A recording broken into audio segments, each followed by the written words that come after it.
ஃபர்ஸ்ட்லாம் இவன மாதிரி ஊக்க போல சுத்தின இருக்கும், ஒரு பொண்ணு கூட என்ன பார்க்கவே இல்லை. இப்ப நல்லா ஆளு தாடி கிடிமா இருக்கும், ரோட்ல போற பையன் கூட பாத்துட்டே போறான் பாரு. ஏய் என்னடா என்ன பார்த்து நக்கலா சிரிக்கிறீங்க? இப்படிலாம் பேசுறதாண்டா வாழ் ஒன்று விட்டு போயிருச்சு. நம்ம லவ் பண்ற பொண்ணுலாம் பட்டாம்பூச்சி மாதிரிடா, அது இறுக்கி புடிச்சா செத்துரும். அழகா பறக்க விட்டு அழகு பாக்கணும்டா. இப்போ அது எங்க மச்சான் பறந்துட்டு இருக்கா? இவன் ஏதோ ஒழுங்கு மாதிரி எனக்கு அட்வைஸ் பண்ணிட்டு இருக்கு. சரிடா சரிடா பாத்து. யார் மச்சான்? நம்ம பிரவீன் தான்டா. என்னவா அவனுக்கு? இல்ல இப்ப லவ் பண்றல ஒரு பொண்ணு, அந்த பொண்ணு பசிக்குதுன்னு சொல்லிச்சு. சரி எனக்கு பெருசா பசி இல்ல, தாதான் அவனை போன்னு சொல்லிட்டு அமுச்சு விட்டேன். சூப்பர் மச்சான். எங்க சாப்பிட போயிருக்காங்க? இங்கதான்டா ஈஸியா இருக்கு.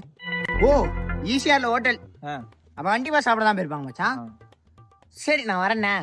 ஏய் எங்கடா போற? எனக்கு லைட்டா பசிக்கிற மாதிரி இருக்கு மச்சான். நானே ஈஸியார் வரைக்கும் போயிட்டு வந்துடுறேன். பாய். இதெல்லாம் மச்சான் விட்டு பேசி